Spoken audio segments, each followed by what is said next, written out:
بسم اللہ الرحمن الرحیم۔ احکام القرآن، تفہیم القرآن، جلد دوم، اصولی احکام، صفحہ 7، سورہ اعراف، آیت 3۔ اتبعوا ما انزل الیکم من ربکم ولا تتبعوا من دونہ اولیاء قلیلا ما تذکرون۔ لوگو، جو کچھ تمہارے رب کی طرف سے تم پر نازل کیا گیا ہے اس کی پیروی کرو، اور اپنے رب کو چھوڑ کر دوسرے سرپرستوں کی پیروی نہ کرو، مگر تم نصیحت کم ہی مانتے ہو۔ پیروی نہ کرو، یہ اس سورے کا مرکزی مضمون ہے۔ اصل دعوت جو اس خطبے میں دی گئی ہے وہ یہی ہے کہ انسان کو دنیا میں زندگی بسر کرنے کے لیے جس ہدایت و رہنمائی کی ضرورت ہے، اپنی اور کائنات کی حقیقت اور اپنے وجود کی غرض و غایت سمجھنے کے لیے جو علم اسے درکار ہے، اور اپنے اخلاق، تہذیب، معاشرہ اور تمدن کو صحیح بنیادوں پر قائم کرنے کے لیے جن اصولوں کا وہ محتاج ہے، ان سب کے لیے اسے صرف رب العالمین کو اپنا رہنما تسلیم کرنا چاہیے، اور صرف اسی ہدایت کی پیروی اختیار کرنی چاہیے جو اللہ نے اپنے رسولوں کے ذریعے سے بھیجی ہے۔ اللہ کو چھوڑ کر کسی دوسرے رہنما کی طرف ہدایت کے لیے رجوع کرنا اور اپنے آپ کو اس کی رہنمائی کے حوالے کر دینا انسان کے لیے بنیادی طور پر ایک غلط طریقہ کار ہے، جس کا نتیجہ ہمیشہ تباہی کی صورت میں نکلا ہے اور ہمیشہ تباہی کی صورت ہی میں نکلے گا۔ یہاں اولیاء، سرپرستوں کا لفظ اس معنی میں استعمال ہوا ہے کہ انسان جس کی رہنمائی پر چلتا ہے اسے در حقیقت اپنا ولی و سرپرست بناتا ہے، خواہ زبان سے اس کی حمد و ثنا کے گیت گاتا ہو یا اس پر لعنت کی بوچھاڑ کرتا ہو،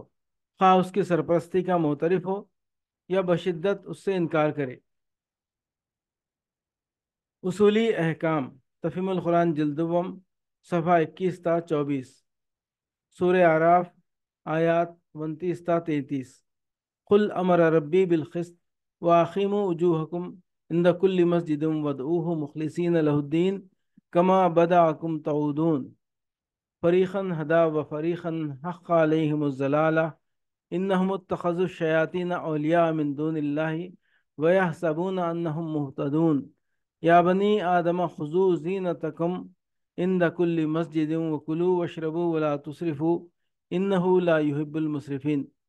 قل من حرم زینت اللہ التی اخرج لعباده والطیبات من الرزق قل ہی للذین آمنوا فی الحیاۃ الدنیا خالصۃ یوم القیامہ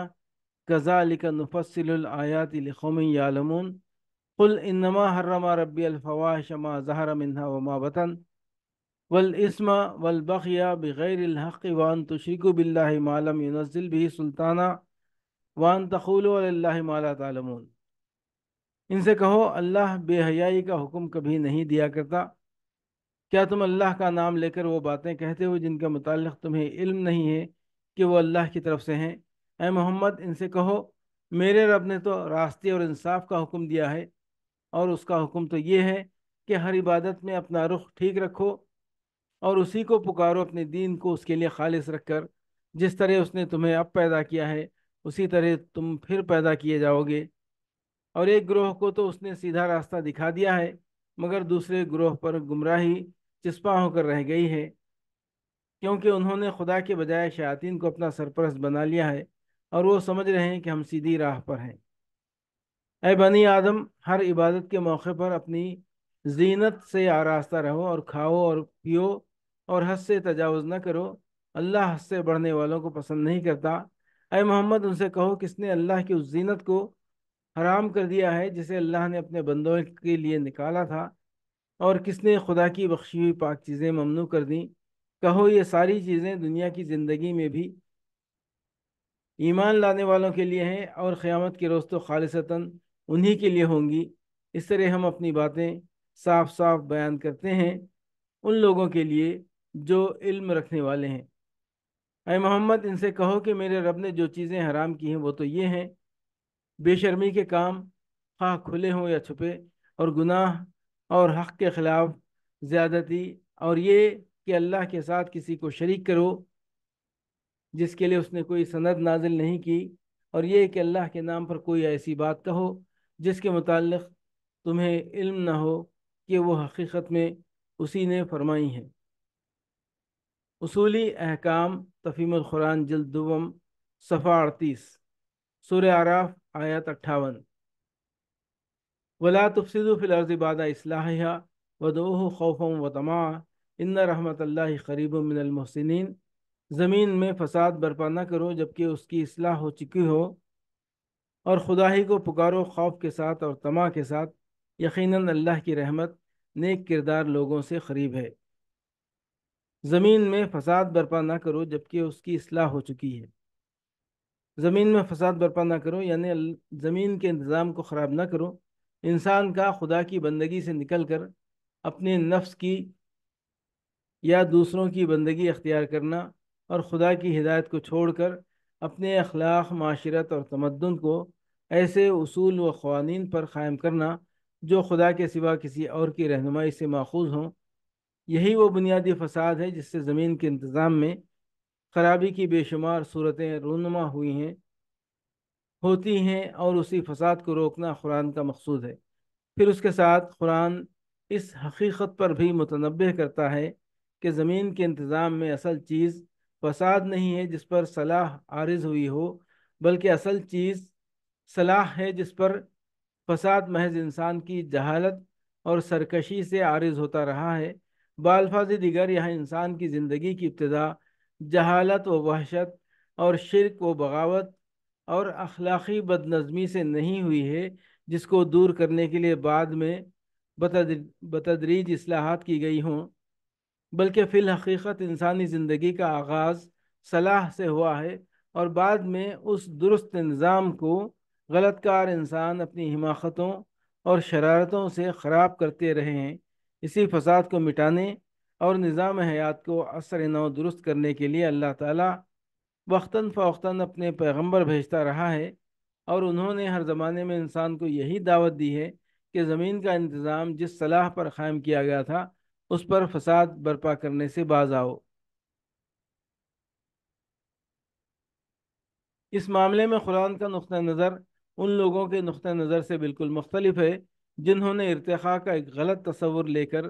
یہ نظریہ قائم کیا ہے کہ انسان ظلمت سے نکل کر بتدریج روشنی میں آیا ہے، اور اس کی زندگی بگاڑ سے شروع ہو کر رفتہ رفتہ بنی اور بنتی جا رہی ہے۔ اس کے برعکس قرآن کہتا ہے کہ خدا نے انسان کو پوری روشنی میں زمین پر بسایا تھا اور ایک صالح نظام سے اس کی زندگی کی ابتدا کی تھی۔ پھر انسان خود شیطانی رہنمائی قبول کر کے بار بار تاریکی میں جاتا رہا اور اس صالح نظام کو بگاڑتا رہا، اور خدا بار بار اپنے پیغمبروں کو اس غرض کے لیے بھیجتا رہا کہ اسے تاریکی سے روشنی کی طرف آنے اور فساد سے باز رہنے کی دعوت دیں، اور خدا ہی کو پکارو خوف کے ساتھ اور طمع کے ساتھ۔ اس فقرے سے واضح ہو گیا کہ اوپر کے فقرے میں جس چیز کو فساد سے تعبیر کیا گیا ہے وہ دراصل یہی ہے کہ انسان خدا کے بجائے کسی اور کو اپنا ولی و سرپرست اور کارساز اور کار فرما قرار دے کر مدد کے لیے پکارے، اور اصلاح اس کے سوا کسی دوسری چیز کا نام نہیں ہے کہ انسان کی اس پکار کا مرجع پھر سے محض اللہ کی ذات ہی ہو جائے۔ خوف اور طمع کے ساتھ پکارنے کا مطلب یہ ہے کہ تمہیں خوف بھی ہو تو اللہ سے ہو، اور تمہاری امیدیں بھی کسی سے وابستہ ہوں تو صرف اللہ سے ہوں۔ اللہ کو پکارو تو اس احساس کے ساتھ پکارو کہ تمہاری قسمت بالکلیہ اس کی نظر عنایت پر منحصر ہے۔ فلاح و سعادت کو پہنچ سکتے ہو تو صرف اس کی مدد اور رہنمائی سے، ورنہ جہاں تم اس کی اعانت سے محروم ہوئے پھر تمہارے لیے تباہی و نامرادی کے سوا کوئی دوسرا انجام نہیں ہے۔ اصولی احکام تفہیم القرآن جلد دوم صفحہ 40، سورہ اعراف آیت 59۔ لقد ارسلنا نوحا الی قومه فقال یا قوم اعبدوا اللہ ما لکم من الہ غیرہ انی اخاف علیکم عذاب یوم عظیم۔ ہم نے نوح کو اس کی قوم کی طرف بھیجا، اس نے کہا اے برادران قوم، اللہ کی بندگی کرو، اس کے سوا تمہارا کوئی خدا نہیں ہے، میں تمہارے حق میں ایک ہولناک دن کے عذاب سے ڈراتا ہوں۔ اصولی احکام تفہیم القرآن جلد دوم صفحہ 44، سورہ اعراف آیت 65۔ وَإِلَىٰ عَادٍ أَخَاهُمْ هُودًا قال یا قومی عبد اللہ ما لکم من الہ غیرہ افلا تتقون۔ اور عاد کی طرف ہم نے ان کے بھائی ہود کو بھیجا، اس نے کہا اے برادران قوم، اللہ کی بندگی کرو، اس کے سوا تمہارا کوئی خدا نہیں ہے، پھر کیا تم غلط روی سے پرہیز نہ کرو گے؟ اصولی احکام تفہیم القرآن جلد دوم صفحہ 47، سورہ اعراف آیت 73۔ وَإِلَىٰ ثَمُودَ أَخَاهُمْ صَالِحًا قَالَ يَا قَوْمِ اعْبُدُوا اللَّهَ مَا لَكُم مِّنْ إِلَٰهٍ غَيْرُهُ قَدْ جَاءَتْكُم بَيِّنَةٌ مِّن رَّبِّكُمْ هَٰذِهِ نَاقَةُ اللَّهِ لَكُمْ آيَةً فَذَرُوهَا تَأْكُلْ فِي أَرْضِ اللَّهِ وَلَا تَمَسُّوهَا بِسُوءٍ فَيَأْخُذَكُمْ عَذَابٌ أَلِيمٌ۔ اور سمود کی طرف ہم نے ان کے بھائی صالح کو بھیجا، اس نے کہا اے برادران قوم، اللہ کی بندگی کرو، اس کے سوا تمہارا کوئی خدا نہیں ہے، تمہارے پاس تمہارے رب کی کھلی دلیل آ گئی ہے، یہ اللہ کی اونٹنی تمہارے لیے ایک نشانی کے طور پر ہے، لہذا اسے چھوڑو کہ خدا کی زمین میں چرتی پھرے، اس کو کسی برے ارادے سے ہاتھ نہ لگانا، ورنہ ایک دردناک عذاب تمہیں آ لے گا۔ اصولی احکام تفہیم القرآن جلد دوم صفحہ 54، سورہ اعراف آیت 85۔ وَإِلَىٰ مَدْيَنَ أَخَاهُمْ شُعَيْبًا قَالَ يَا قَوْمِ اعْبُدُوا اللَّهَ مَا لَكُم مِّنْ إِلَٰهٍ غَيْرُهُ قَدْ جَاءَتْكُم بَيِّنَةٌ مِّن رَّبِّكُمْ فَأَوْفُوا الْكَيْلَ وَالْمِيزَانَ وَلَا تَبْخَسُوا النَّاسَ أَشْيَاءَهُمْ وَلَا تُفْسِدُوا فِي الْأَرْضِ بَعْدَ إِصْلَاحِهَا ذَٰلِكُمْ خَيْرٌ لَّكُمْ إِن كُنتُم مُّؤْمِنِينَ۔ اور مدین والوں کی طرف ہم نے ان کے بھائی شعیب کو بھیجا، اس نے کہا اے برادران قوم، اللہ کی بندگی کرو، اس کے سوا تمہارا کوئی خدا نہیں ہے، تمہارے پاس تمہارے رب کی صاف رہنمائی آ گئی ہے، لہٰذا وزن اور پیمانے پورے کرو، لوگوں کو ان کی چیزوں میں گھاٹا نہ دو، اور زمین میں فساد برپا نہ کرو، جبکہ اس کی اصلاح ہو چکی ہے، اسی میں تمہاری بھلائی ہے اگر تم واقعی مومن ہو۔ اصولی احکام تفہیم القرآن جلد دوم صفحہ 77، سورہ اعراف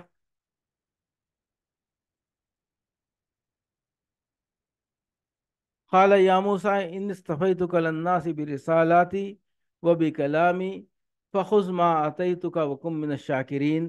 وکتبنا له فی الالواح من کل شیء موعظۃ وتفصیلا لکل شیء فخذها بقوۃ وامر قومک یاخذوا باحسنها۔ فرمایا اے موسیٰ، میں نے تمام لوگوں پر ترجیح دے کر تجھے منتخب کیا کہ میری پیغمبری کرے اور مجھ سے ہم کلام ہو، پس جو کچھ میں تجھے دوں اسے لے اور شکر بجا لا۔ اس کے بعد ہم نے موسیٰ کو ہر شعبہ زندگی کے متعلق نصیحت اور ہر پہلو کے متعلق واضح ہدایت تختیوں پر لکھ کر دے دی، اور اس سے کہا ان ہدایات کو مضبوط ہاتھوں سے سنبھال اور اپنی قوم کو حکم دے کہ ان کے بہتر مفہوم کی پیروی کریں، یعنی احکام الہی کا وہ صاف اور سیدھا مفہوم لیں جو عقل عام سے ہر وہ شخص سمجھ لے گا جس کی نیت میں فساد یا جس کے دل میں ٹیڑھ نہ ہو۔ یہ قید اس لیے لگائی گئی کہ جو لوگ احکام کے سیدھے سادھے الفاظ میں سے قانونی اینچ پیچ اور ہیلوں کے راستے اور فتنوں کی گنجائشیں نکالتے ہیں، کہیں ان کی مشوگافیوں کو کتاب اللہ کی پیروی نہ سمجھ لیا جائے۔ اصولی احکام تفہیم القرآن جلد دوم صفحہ 177 178، سورہ انفال آیات 20 تا 24۔ یا ایھا الذین آمنوا اطیعوا اللہ ورسولہ ولا تولوا عنہ وانتم تسمعون ولا تکونوا کالذین قالوا سمعنا وهم لا يسمعون ان شر الدواب عند اللہ الصم البکم الذین لا یعقلون ولو علم اللہ فیہم خیرا لاسمعهم ولو اسمعهم لتولوا وهم معرضون یا ایھا الذین آمنوا استجیبوا للہ وللرسول اذا دعاکم لما یحییکم واعلموا ان اللہ یحول بین المرء وقلبہ وانہ الیہ تحشرون۔ اے ایمان لانے والو، اللہ اور اس کے رسول کی اطاعت کرو اور حکم سننے کے بعد اس سے سرتابی نہ کرو، ان لوگوں کی طرح نہ ہو جاؤ جنہوں نے کہا کہ ہم نے سنا حالانکہ وہ نہیں سنتے۔ یقیناً خدا کے نزدیک بدترین قسم کے جانور بہرے گونگے لوگ ہیں جو عقل سے کام نہیں لیتے۔ اگر اللہ کو معلوم ہوتا کہ ان میں کچھ بھی بھلائی ہے تو وہ ضرور انہیں سننے کی توفیق دیتا، لیکن بھلائی کے بغیر اگر وہ ان کو سنواتا تو وہ بے رخی کے ساتھ منہ پھیر جاتے۔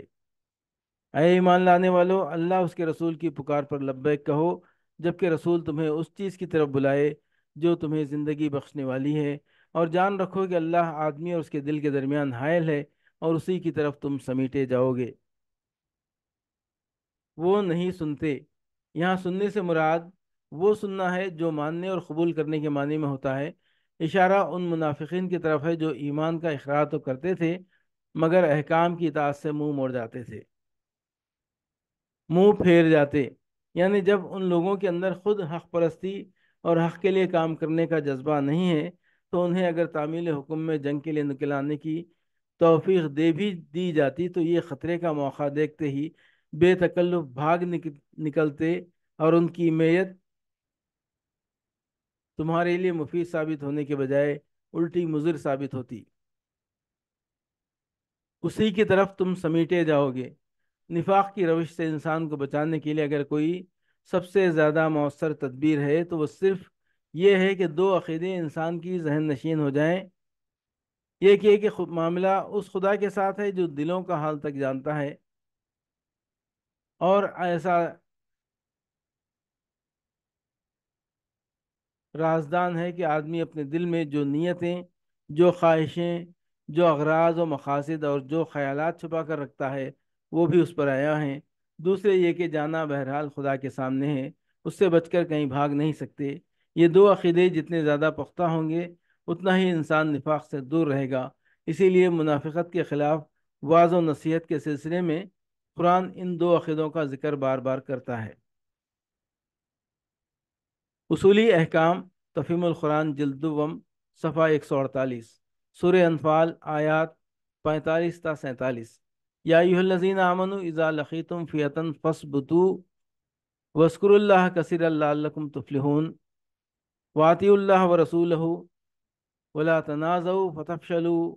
وتذهب ريحكم واصبروا ان اللہ مع الصابرین، ولا تکونوا كالذین خرجوا من دیارهم بطرا ورئاء الناس ويصدون عن سبیل اللہ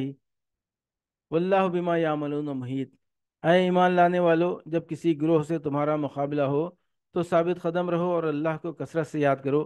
توقع ہے کہ تمہیں کامیابی نصیب ہوگی، اور اللہ اس کے رسول کی اطاعت کرو اور آپس میں جھگڑو نہیں، ورنہ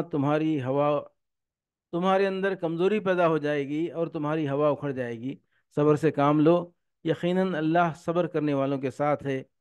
اور ان لوگوں کے سے رنگ ڈھنگ نہ اختیار کرو جو اپنے گھروں سے اتراتے اور لوگوں کو اپنی شان دکھاتے ہوئے نکلے، اور جن کی روش یہ ہے کہ اللہ کے راستے سے روکتے ہیں۔ جو کچھ وہ کر رہے ہیں وہ اللہ کی گرفت سے باہر نہیں ہے۔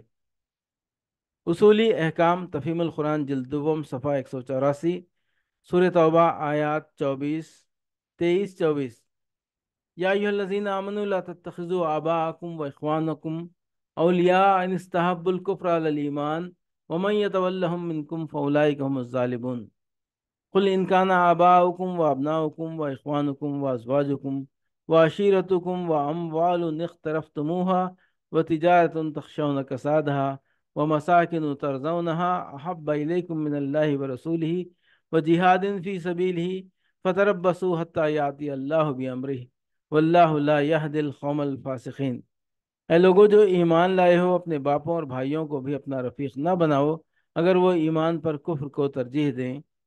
تم میں سے جو ان کو رفیق بنائیں گے وہی ظالم ہوں گے۔ اے نبی، کہہ دو کہ اگر تمہارے باپ اور تمہارے بیٹے اور تمہارے بھائی اور تمہاری بیویاں اور تمہارے عزیز و اقارب اور تمہارے وہ مال جو تم نے کمائے ہیں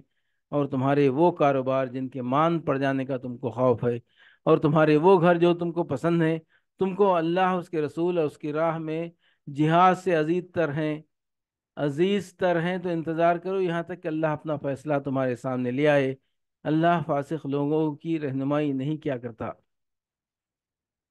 اللہ اپنا فیصلہ تمہارے سامنے لے آئے، یعنی تمہیں ہٹا کر سچی دینداری کی نعمت اور اس کی علمبرداری کا شرف اور رشد و ہدایت کی پیشوائی کا منصب کسی اور گروہ کو عطا کرے۔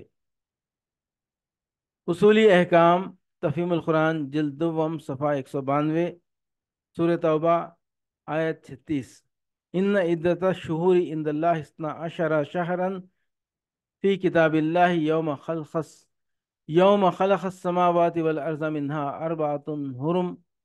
ذالک الدین القیم فلا تظلموا فیہن انفسکم وقاتلوا المشرکین کافۃ کما یقاتلونکم کافہ واعلموا ان اللہ مع المتقین۔ حقیقت یہ ہے کہ مہینوں کی تعداد جب سے اللہ نے آسمان و زمین کو پیدا کیا ہے اللہ کے نوشتے میں 12 ہی ہیں، اور ان میں سے 4 مہینے حرام ہیں۔ یہی ٹھیک ضابطہ ہے، لہٰذا ان 4 مہینوں میں اپنے اوپر ظلم نہ کرو اور مشرکوں سے سب مل کر لڑو جس طرح وہ سب مل کر تم سے لڑتے ہیں، اور جان رکھو کہ اللہ متقیوں ہی کے ساتھ ہے۔ اصولی احکام تفہیم القرآن جلد دوم صفحہ 241، سورہ توبہ آیت 113۔ ما کان للنبی والذین آمنوا ان یستغفروا للمشرکین ولو کانوا اولی قربی من بعد ما تبین لهم انہم اصحاب الجحیم۔ نبی کو اور ان لوگوں کو جو ایمان لائے ہیں زیبا نہیں ہے کہ مشرکوں کے لیے مغفرت کی دعا کریں، چاہے وہ ان کے رشتہ دار ہی کیوں نہ ہوں، جبکہ ان پر یہ بات کھل چکی ہے کہ وہ جہنم کے مستحق ہیں۔ کسی شخص کے لیے معافی کی درخواست لازماً یہ معنی رکھتی ہے کہ اول تو ہم اس کے ساتھ ہمدردی و محبت رکھتے ہیں، دوسرے یہ کہ ہم اس کے قصور کو قابل معافی سمجھتے ہیں۔ یہ دونوں باتیں اس شخص کے معاملے میں تو درست ہیں جو وفاداروں کے زمرے میں شامل ہو اور صرف گناہ گار ہو، لیکن جو شخص کھلا ہوا باغی ہو اس کے ساتھ ہمدردی و محبت رکھنا اور اس کے جرم کو قابل معافی سمجھنا نہ صرف یہ کہ اصولاً غلط ہے بلکہ اس سے خود ہماری اپنی وفاداری مشتبہ ہو جاتی ہے، اور اگر ہم محض اس بنا پر کہ وہ ہمارا رشتہ دار ہے یہ چاہیں کہ اسے معاف کر دیا جائے تو اس کے معنی یہ ہے کہ ہمارے نزدیک رشتہ داری کا تعلق خدا کی وفاداری کی مقتضیات کی بنسبت زیادہ قیمتی ہے، اور یہ کہ خدا اور اس کے دین کے ساتھ ہماری محبت بے لاگ نہیں ہے، اور یہ کہ جو لاگ ہم نے خدا کے باغیوں کے ساتھ لگا رکھی ہے ہم چاہتے ہیں کہ خدا خود بھی اسی لاگ کو قبول کر لے اور ہمارے رشتہ دار کو تو ضرور بخش دے، خواہ اسی جرم کا ارتکاب کرنے والے دوسرے مجرموں کو جہنم میں جھونک دے۔ یہ تمام باتیں غلط ہیں، اخلاص اور وفاداری کے خلاف ہیں، اور اس ایمان کے منافی ہیں جس کا تقاضا یہ ہے کہ خدا اور اس کے دین کے ساتھ ہماری محبت بالکل بے لاگ ہو، خدا کا دوست ہمارا دوست ہو اور اس کا دشمن ہمارا دشمن۔ اسی بنا پر اللہ تعالیٰ نے یہ نہیں فرمایا کہ مشرکوں کے لیے مغفرت کی دعا نہ کرو، بلکہ یوں فرمایا ہے کہ تمہارے لیے یہ زیبا نہیں ہے کہ تم ان کے لیے مغفرت کی دعا کرو، یعنی ہمارے منع کرنے سے اگر تم باز رہے تو کچھ بات نہیں، تم میں تو خود وفاداری کی حس اتنی تیز ہونی چاہیے کہ جو ہمارا باغی ہے اس کے ساتھ ہمدردی رکھنا اور اس کے جرم کو قابل معافی سمجھنا تم کو اپنے لیے نازیبا محسوس ہو۔ یہاں اتنا اور سمجھ لینا چاہیے کہ خدا کے باغیوں کے ساتھ جو ہمدردی ممنوع ہے وہ صرف وہ ہمدردی ہے جو دین کے معاملے میں دخل انداز ہوتی ہو۔ رہی انسانی ہمدردی اور دنیاوی تعلقات میں صلہ رحمی، مواسات اور رحمت و شفقت کا برتاؤ تو یہ ممنوع نہیں ہے بلکہ محمود ہے۔ رشتہ دار خواہ کافر ہو یا مومن اس کے دنیاوی حقوق ضرور ادا کیے جائیں گے، مصیبت زدہ انسان کی بہرحال مدد کی جائے گی، حاجت مند کو بہر صورت سہارا دیا جائے گا، بیمار اور زخمی کے ساتھ ہمدردی میں کوئی کسر اٹھا نہ رکھی جائے گی، یتیم کے سر پر یقیناً شفقت کا ہاتھ رکھا جائے گا۔ ایسے معاملات میں ہرگز یہ امتیاز نہ کیا جائے گا کہ کون مسلم ہے اور کون غیر مسلم۔ اصولی احکام تفہیم القرآن جلد دوم صفحہ 249،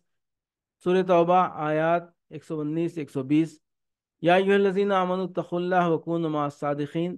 ما کان لأہل المدینة ومن حولہم من الاعراب ان يتخلفوا عن رسول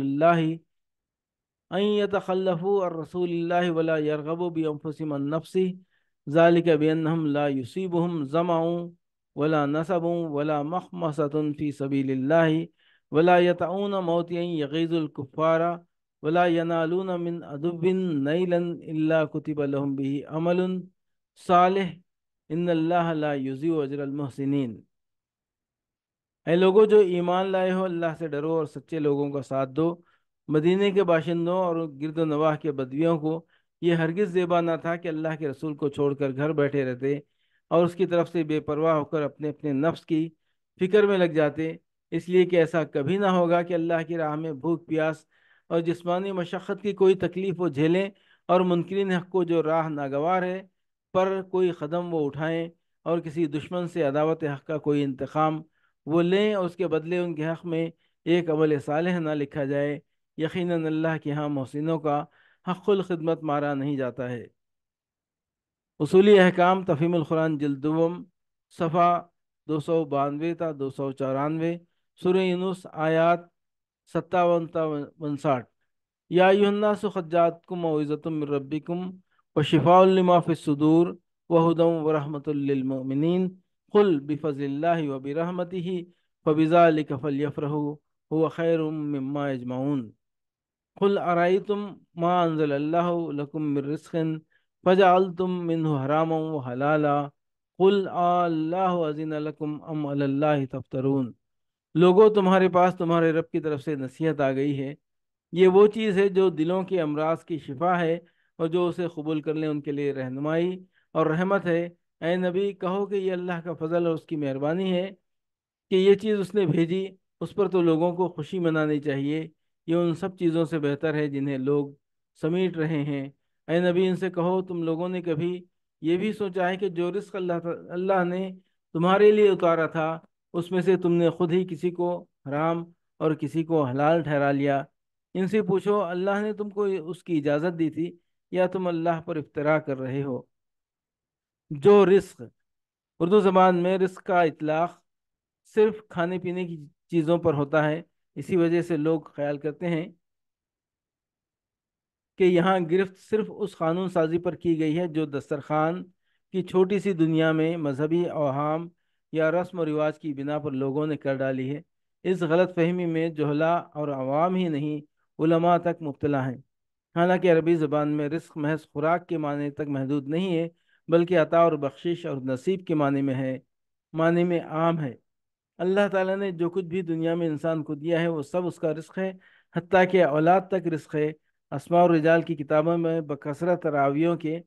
نام رزق اور رزیق اور رزق اللہ ملتے ہیں، جس کے معنی تقریباً وہی ہیں جو اردو میں اللہ دیے کے معنی ہیں۔ مشہور دعا ہے اللہم ارنا الحق حقا وارزقنا اتباعہ، یعنی ہم پر حق واضح کر دے اور ہمیں اس کی اتباع کی توفیق دے۔ محاورے میں بولا جاتا ہے رزق علما،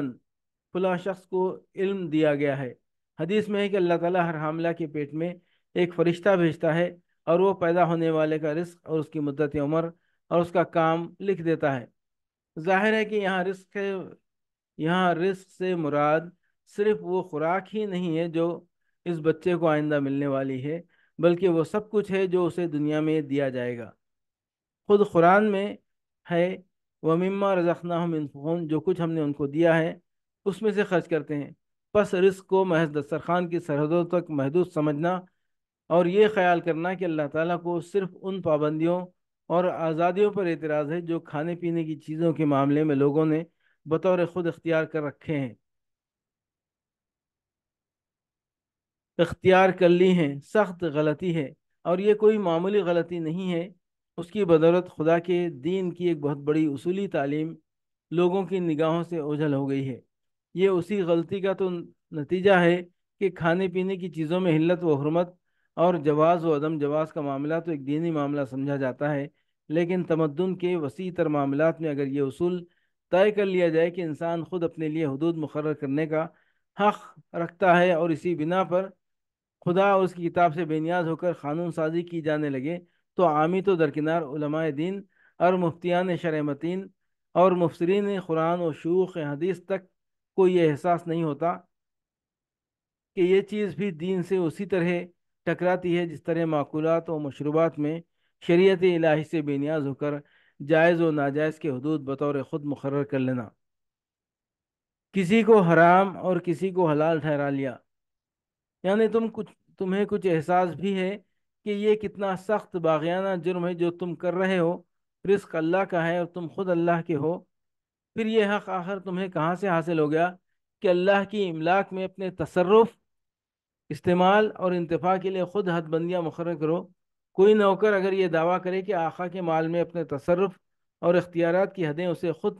مقرر کر لینے کا حق ہے اور اس معاملے میں آقا کے کچھ بولنے کی سرے سے کوئی ضرورت ہی نہیں ہے تو اس کے متعلق تمہاری کیا رائے ہے؟ تمہارا اپنا ملازم اگر تمہارے گھر میں اور تمہارے گھر کی سب چیزوں میں اپنے عمل اور استعمال کے لیے اس آزادی و خود مختاری کا دعویٰ کرے تو تم اس کے ساتھ کیا معاملہ کرو گی؟ اس نوکر کا معاملہ تو دوسرا ہی ہے جو سرے سے یہی نہیں مانتا کہ وہ کسی کا نوکر ہے اور کوئی اس کا آقا بھی ہے اور یہ کسی اور کا مال ہے جو اس کے تصرف میں ہے۔ اس بدماش غاصب کی پوزیشن یہاں زیر بحث نہیں ہے۔ یہاں سوال اس نوکر کی پوزیشن کا ہے جو خود مان رہا ہے کہ وہ کسی کا نوکر ہے اور یہ بھی مانتا ہے کہ مال اسی کا ہے جس کا وہ نوکر ہے، اور پھر کہتا ہے کہ اس مال میں اپنے تصرف کے حدود مقرر کر لینے کا حق مجھے آپ ہی حاصل ہے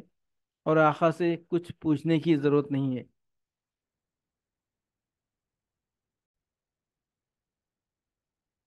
یا تم اللہ پر افطرا کر رہے ہو؟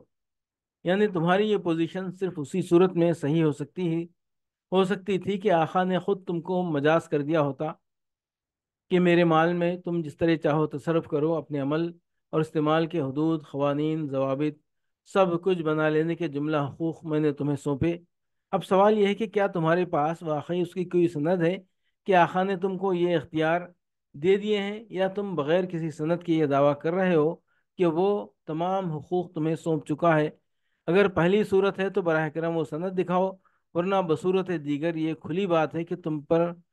تم بغاوت پر جھوٹ اور افترا پردازی کا مزید جرم کر رہے ہو۔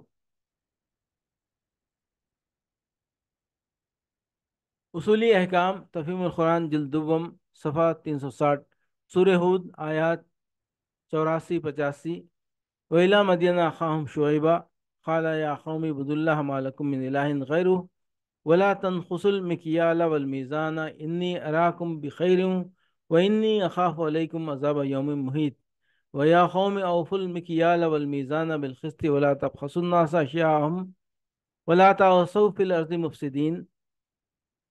اور مدین والوں کی طرف ہم نے ان کے بھائی شعیب کو بھیجا۔ اس نے کہا، اے میری قوم کے لوگوں، اللہ کی بندگی کرو،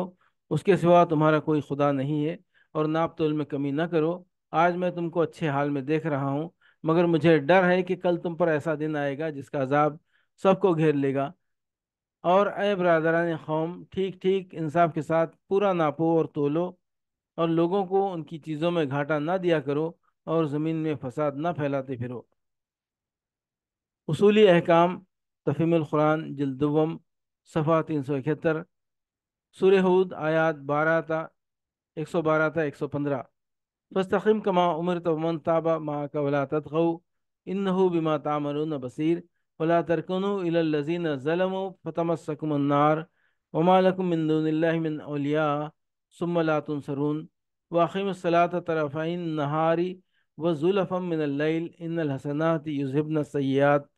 ذالک ذکریٰ للذاکرین وصبر فإن اللہ لا یضیع اجر المحسنین۔ پس اے محمد صلی اللہ علیہ وسلم، تم اور تمہارے وہ ساتھی جو کفر و بغاوت سے ایمان و طاعت کی طرف پلٹ آئے ہیں، ٹھیک ٹھیک راہ راست پر ثابت قدم رہو جیسا کہ تمہیں حکم دیا گیا ہے، اور بندگی کی حد سے تجاوز نہ کرو۔ جو کچھ تم کر رہے ہو اس پر تمہارا رب نگاہ رکھتا ہے۔ ان ظالموں کی طرف ذرا نہ جھکنا، ورنہ جہنم کی لپیٹ میں آ جاؤ گے، اور تمہیں کوئی ایسا ولی اور سرپرست نہ ملے گا جو خدا سے تمہیں بچا سکے، اور کہیں سے تم کو مدد نہ پہنچ سکے گی۔ اور دیکھو، نماز قائم کرو دن کے دونوں سروں پر، اور کچھ رات گزرنے پر در حقیقت نیکیاں برائیوں کو دور کر دیتی ہیں۔ یہ ایک نادانی ہے ان لوگوں کے لیے، یہ ایک یاد دہانی ہے ان لوگوں کے لیے جو خدا کو یاد رکھنے والے ہیں، اور صبر کر اللہ نیکی کرنے والوں کا اجر کبھی ضائع نہیں کرتا۔ اصولی احکام تفہیم القرآن جلد دوم صفحہ 564 تا 566، سورہ نحل آیات 90 91۔ ان اللہ یامر بالعدل والاحسان وایتاء ذی القربی وینہی عن الفحشاء والمنکر والبغی یعظکم لعلکم تذکرون۔ واوفوا بعہد اللہ اذا عاہدتم ولا تنقضوا الایمان بعد توکیدہ وقد جعلتم اللہ علیکم کفیلا ان اللہ یعلم ما تفعلون۔ اللہ عدل اور احسان اور صلہ رحمی کا حکم دیتا ہے، اور بدی اور بے حیائی اور ظلم و زیادتی سے منع کرتا ہے۔ وہ تمہیں نصیحت کرتا ہے تاکہ تم سبق لو، اللہ کے عہد کو پورا کرو جبکہ تم نے اس سے کوئی عہد باندھا ہو، اور اپنی قسمیں پختہ کرنے کے بعد توڑ نہ ڈالو جبکہ تم اللہ کو اپنے اوپر گواہ بنا چکے ہو۔ اللہ تمہارے سب افعال سے باخبر ہے۔ اللہ عدل اور احسان اور صلہ رحمی کا حکم دیتا ہے۔ اس مختصر سے فقرے میں 3 ایسی چیزوں کا حکم دیا گیا ہے جن پر پورے انسانی معاشرے کی درستی کا انحصار ہے۔ پہلی چیز عدل ہے، جس کا تصور 2 مستقل حقیقتوں سے مرکب ہے۔ ایک یہ کہ لوگوں کے درمیان حقوق میں توازن اور تناسب قائم ہو، دوسرے یہ کہ ہر ایک کو اس کا حق بے لاگ طریقے سے دیا جائے۔ اردو زبان میں اس مفہوم کو لفظ انصاف سے ادا کیا جاتا ہے، مگر یہ لفظ غلط فہمی پیدا کرنے والا ہے۔ اس سے خواہ یہ تصور پیدا ہوتا ہے کہ 2 آدمیوں کے درمیان حقوق کی تقسیم نصف نصف کی بنیاد پر ہو، اور پھر اسی سے عدل کے مساویانہ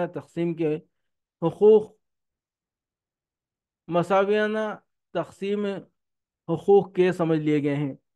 جو سراسر فطرت کے خلاف ہے۔ دراصل عدل جس چیز کا تقاضا کرتا ہے وہ توازن اور تناسب ہے، نہ کہ برابری۔ بعض حیثیتوں سے تو عدل بے شک افراد معاشرہ میں مواسات چاہتا ہے، مثلا حقوق شہریت میں، مگر بعض دوسری حیثیتوں سے مساوات بالکل خلاف عدل ہے۔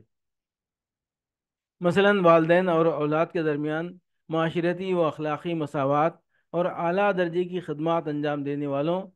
اور کمتر درجے کی خدمت ادا کرنے والوں کے درمیان معاوضوں کی مساوات۔ پس اللہ تعالیٰ نے جس چیز کا حکم دیا ہے وہ حقوق میں مساوات نہیں بلکہ توازن و تناسب ہے، اور اس حکم کا تقاضا یہ ہے کہ ہر شخص کو اس کے اخلاقی، معاشرتی، معاشی، قانونی اور سیاسی و تمدنی حقوق پوری ایمانداری کے ساتھ ادا کیے جائیں۔ دوسری چیز احسان ہے، جس سے مراد نیک برتاؤ، فیاضانہ معاملہ، ہمدردانہ رویہ، رواداری، خوش خلقی، درگزر، باہمی مراعات، ایک دوسرے کا پاس و لحاظ، دوسرے کو اس کے حق سے کچھ زیادہ دینا اور خود اپنے حق سے کچھ کم پر راضی ہو جانا۔ یہ عدل سے زائد ایک چیز ہے جس کی اہمیت اجتماعی زندگی میں عدل سے بھی زیادہ ہے۔ عدل اگر معاشرے کی اساس ہے تو احسان اس کا جمال اور اس کا کمال ہے۔ عدل اگر معاشرے کو ناگواریوں اور تلخیوں سے بچاتا ہے تو احسان اس میں خوشگواریاں اور شیرینیاں پیدا کرتا ہے۔ کوئی معاشرہ صرف اس بنا پر کھڑا نہیں رہ سکتا کہ اس کا ہر فرد ہر وقت ناپ تول کر کے دیکھتا رہے کہ اس کا کیا حق ہے اور اسے اصول کر کے چھوڑے، اور دوسرے کا کتنا حق ہے اور اسے بس اتنا ہی دے دے۔ ایسے ایک ٹھنڈے اور کھرے معاشرے میں کشمکش تو نہ ہوگی، مگر محبت اور شکر گزاری اور عالی ظرفی اور ایثار اور اخلاص و خیرخواہی کی قدروں سے وہ محروم رہے گا، جو دراصل زندگی میں لطف و حلاوت پیدا کرنے والی اور اجتماعی محاسن کو نشوونما دینے والی قدریں ہیں۔ تیسری چیز جس کا اس آیت میں حکم دیا گیا ہے صلہ رحمی ہے، جو رشتہ داروں کے معاملے میں احسان کی خاص صورت متعین کرتی ہے۔ اس کا مطلب صرف یہی نہیں ہے کہ آدمی اپنے رشتہ داروں کے ساتھ اچھا برتاؤ کرے اور خوشی و غمی میں ان کا شریک حال ہو اور جائز حدود کے اندر ان کا حامی و مددگار بنے، بلکہ اس کے معنی یہ بھی ہیں کہ ہر صاحب استطاعت شخص اپنے مال پر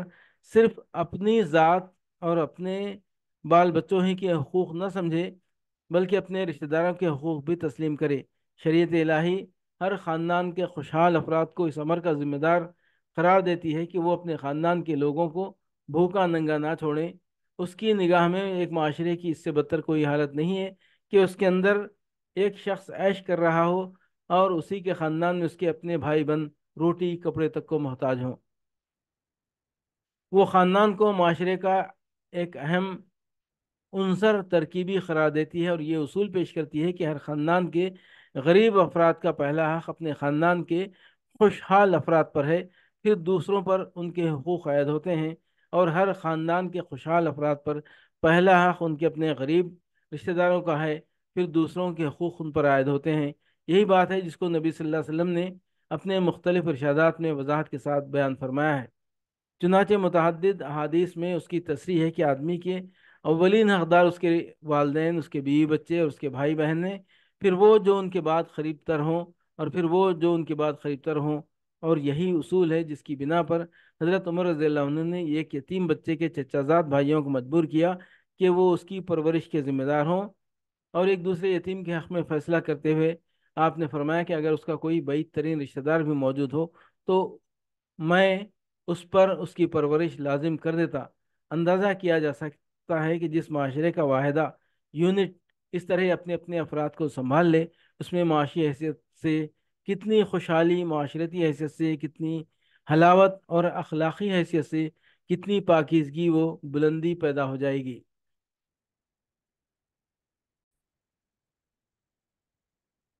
بدی اور بے حیائی اور ظلم و زیادتی سے منع کرتا ہے۔ اوپر کی تین بھلائیوں کے مقابلے میں اللہ تعالیٰ تین برائیوں سے روکتا ہے جو انفرادی حیثیت سے افراد کو اور اجتماعی حیثیت سے پورے معاشرے کو خراب کرنے والی ہیں۔ پہلی چیز فحشا ہے، جس کا اطلاق تمام بیہودہ اور شرمناک افعال پر ہوتا ہے۔ ہر وہ برائی جو اپنی ذات میں نہایت قبیح ہو فحش ہے، مثلا بخل، زنا، برہنگی و عریانی، عمل قوم لوط، محرمات سے نکاح کرنا، چوری، شراب نوشی، بھیک مانگنا، گالیاں بکنا اور بدکلامی کرنا وغیرہ۔ اسی طرح علل اعلان برے کام کرنا اور برائیوں کو پھیلانا بھی فحش ہے، مثلا جھوٹا پروپیگنڈا، تہمت تراشی، پوشیدہ جرائم کی تشہیر، بدکاریوں پر ابھارنے والے افسانے اور ڈرامے اور فلم، عریاں تصاویر، عورتوں کا بن سنور کر منظر عام پر آنا، علل اعلان مردوں اور عورتوں کے درمیان اختلاط ہونا، اور اسٹیج پر عورتوں کا ناچنا اور تھرکنا اور ناز و ادا کی نمائش کرنا وغیرہ۔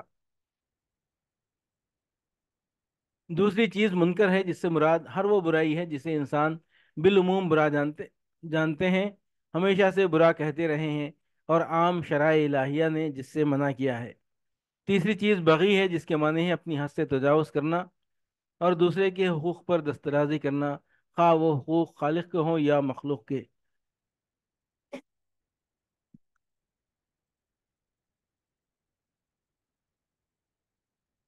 اصولی احکام، تفہیم القرآن جلد دوم، صفحہ 574، سورہ نحل آیت 106۔ من کفر باللہ من بعد ایمانہ الا من اکرہ وقلبہ مطمئن بالایمان ولکن من شرح بالکفر صدرا فعلیہم غضب من اللہ ولہم عذاب عظیم۔ جو شخص ایمان لانے کے بعد کفر کرے، وہ اگر مجبور کیا گیا ہو اور دل اس کا ایمان پر مطمئن ہو تب تو خیر، مگر جس نے دل کی رضامندی سے کفر کو قبول کر لیا اس پر اللہ کا غضب ہے، اور ایسے سب لوگوں کے لیے بڑا عذاب ہے۔ اصولی احکام، تفہیم القرآن جلد دوم، صفحہ 582، سورہ نحل آیت 127، 126، 127۔ وَإِنْ عَاقَبْتُمْ فَعَاقِبُوا بِمِثْلِ مَا عُوقِبْتُمْ بِهِ وَلَئِنْ صَبَرْتُمْ لَهُوَ خَيْرٌ لِلصَّابِرِينَ وَاصْبِرْ وَمَا صَبْرُكَ إِلَّا بِاللَّهِ وَلَا تَحْزَنْ عَلَيْهِمْ وَلَا تَكُ فِي ضَيْقٍ مِّمَّا يَمْكُرُونَ۔ اور اگر تم لوگ بدلہ لو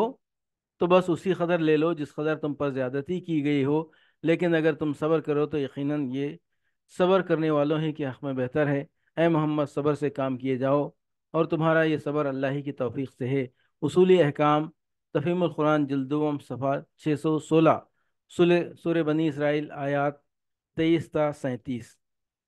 وَقَضَىٰ رَبُّكَ أَلَّا تَعْبُدُوا إِلَّا إِيَّاهُ وَبِالْوَالِدَيْنِ إِحْسَانًا إِمَّا يَبْلُغَنَّ عِندَكَ الْكِبَرَ أَحَدُهُمَا أَوْ كِلَاهُمَا فَلَا تَقُل لَّهُمَا أُفٍّ وَلَا تَنْهَرْهُمَا وَقُل لَّهُمَا قَوْلًا كَرِيمًا وَاخْفِضْ لَهُمَا جَنَاحَ الذُّلِّ مِنَ الرَّحْمَةِ وَقُل رَّبِّ ارْحَمْهُمَا كَمَا رَبَّيَانِي صَغِيرًا۔ ربکم عالم بما فی نفوسکم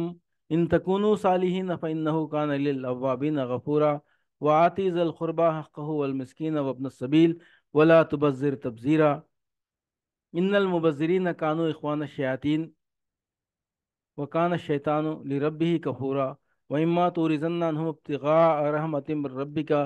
ترجوها فقل لهم قولا میسورا ولا تجعل يدك مغلولة إلى عنقك ولا تبسطها كل البسط فتقعد ملوما محسورا ان ربك يبسط الرزق لمن يشاء ويقدر انه كان بعباده خبيرا بصيرا ولا تقتلوا اولادكم خشية املاق نحن نرزقهم واياكم ان قتلهم كان خطأ كبيرا ولا تقربوا الزنا انه كان فاحشا وساء سبيلا ولا تقتلوا النفس التي حرم الله إلا بالحق ومن قتل مظلوما فقد جعلنا لوليه سلطانا فلا يسرف في القتل إنه كان منصورا ولا تقربوا مال اليتيم إلا بالتي هي أحسن حتى يبلغ أشده وأوفوا بالعهد إن العهد كان مسؤولا وأوفوا الكيل إذا كلتم وزنوا بالقسطاس المستقيم ذلك خير وأحسن تعويلا ولا تخف ما ليس لك به علم إن السمع والبصر والفؤاد كل أولئك كان عنه مسؤولا ولا تمشي في الأرض مرحا إنك لن تخرق الأرض ولن تبلغ الجبال طولا. تیرے رب نے فیصلہ کر دیا ہے کہ تم لوگ کسی کی عبادت نہ کرو مگر صرف اس کی. والدین کے ساتھ نیک سلوک کرو. اگر تمہارے پاس ان میں سے کوئی ایک یا دونوں بوڑھے ہو کر رہیں تو انہیں اف تک نہ کہو نہ انہیں جھڑک کر جواب دو بلکہ ان سے احترام کے ساتھ بات کرو اور نرمی وہ رحم کے ساتھ ان کے سامنے جھک کر رہو اور دعا کیا کرو کہ پروردگار ان پر رحم فرما جس طرح انہوں نے رحمت و شفقت کے ساتھ مجھے بچپن میں پالا تھا. تمہارا رب خوب جانتا ہے کہ تمہارے دلوں میں کیا ہے. اگر تم صالح بن کر رہو تو وہ ایسے سب لوگوں کے لیے درگزر کرنے والا ہے جو اپنے قصور پر متنبہ ہو کر بندگی کے رویے کی طرف پلٹ آئیں. رشتہ دار کو اس کا حق دو اور مسکین اور مسافر کو اس کا حق. فضول خرچی نہ کرو. فضول خرچ لوگ شیطان کے بھائی ہیں اور شیطان اپنے رب کا ناشکرا ہے. اگر ان سے یعنی حاجت مند رشتہ داروں مسکینوں اور مسافروں سے تمہیں کترانا ہو اس بنا پر کہ ابھی تم اللہ کی اس رحمت کو جس کے تم امیدوار ہو